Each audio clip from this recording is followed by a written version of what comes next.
and dip it into the moror, or if you prefer, there's a spoon on the table. Take the spoon, servants, and have it to follow the moror. Let me do a blessing, and it will all taste the bitter herb. Why the bitter herb? It reminds us where we came from.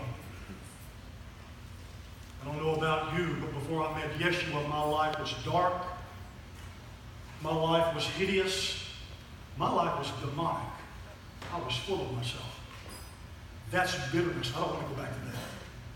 God's given us freedom, amen? Given us redemption, given us himself, new life. This is a remembrance. Only one time tonight, we're going to remember what he saved us from. So be sure and do the drama. Let's pray together. Baruch atah Adonai Eloheinu melech haolam asher kideshanu b'mitzvotav v'tzivanu al chelat moror. Blessed are you, Yehovah, our God, King of the universe, who sanctified us with your commandments and commanded us concerning the eating of the bitter herbs.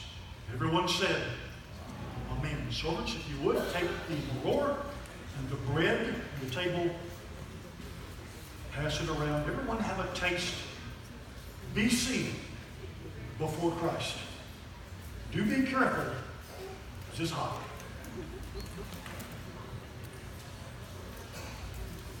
Very much. But have a good taste. Have a good taste of where you came from. Be sure and do the drama. A remembrance of the bitterness of sin, of slavery, and how God saved us from that.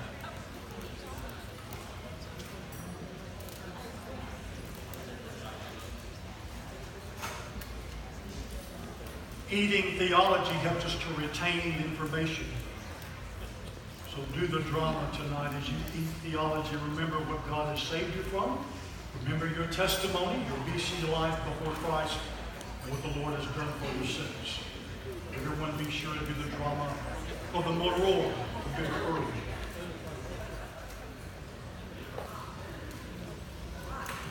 Now, servants, while you're standing, we're going to need this very quickly. Pour us our second cup of makot. And don't drink it yet if you can keep from it. We have a drama that we do. We're going to need this very quickly, servants, to wash down the bitter herb. This is the cup makot.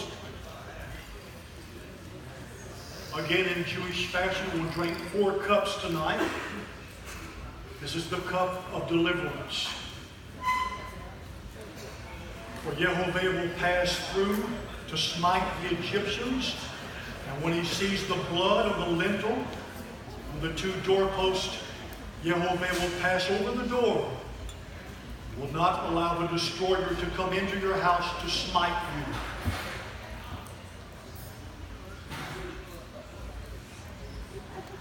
So once everyone has their second cup, don't drink yet, wait just a moment. We'll wait for the patriarchs to sit with us. So when you finish, servants, if you would, have a seat.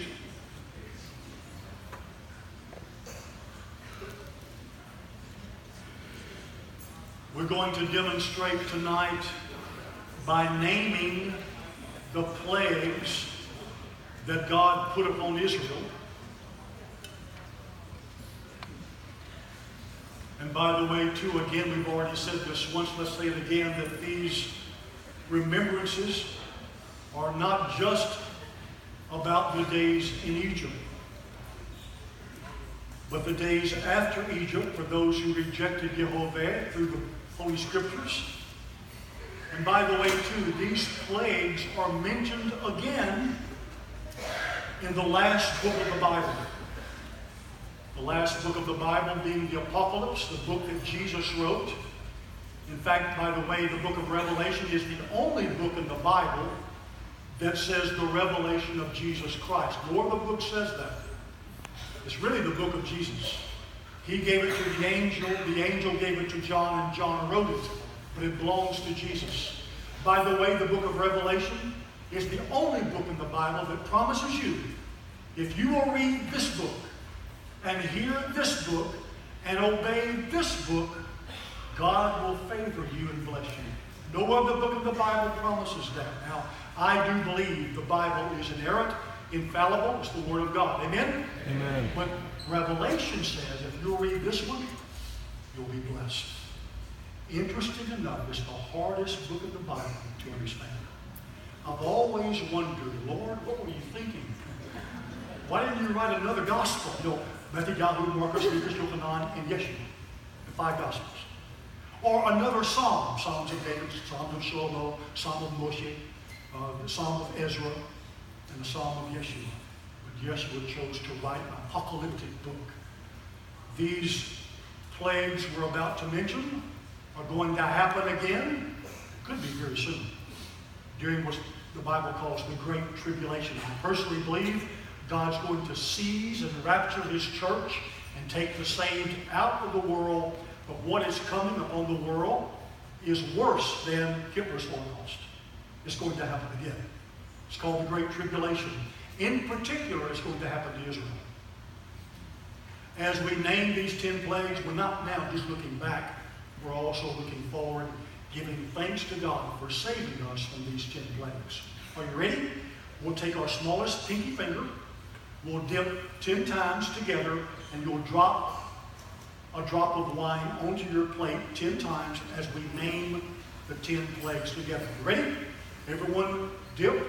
Everyone say blood. Blood. Say in the Hebrew, daum. Second dip. Everyone say frogs. Frogs. Say Zephonia. Dip again. Everyone say lice. Lice. In the Hebrew, say kanim. Dip again. Everyone say flies. Flies. In the Hebrew, say arov. Dip again. Everyone say pestilence. Pestilence. In the Hebrew, say devad. Dip again. Everyone say boils. Boils. In the Hebrew, say the guttural shechem. Dip again. Everyone say hail. Hail.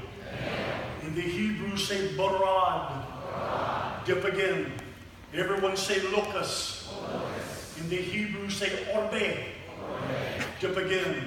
Everyone say darkness. Another guttural say koshech. Finally, the 10th plague, dip, and everyone say death to the firstborn. Matot bekorot. The rabbis say don't waste the wine. This is going to happen to the Egyptians. It's going to happen to the Americans all over the world in the last days who do not know the Lord. Let me do our prayer together, and we'll drink our second cup called Makot. Baruch atah Adonai Eloheinu melech haolam, borei pri hagafen. Blessed are you, Yehovah, our God, King of the universe, creator of the fruit of the vine. And everyone said, Amen. Amen.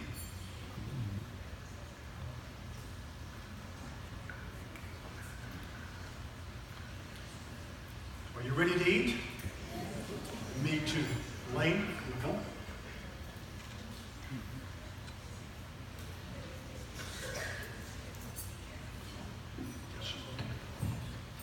Tonight we're going to do a different kind of serving. We're not going to serve each table. Every one of us is going to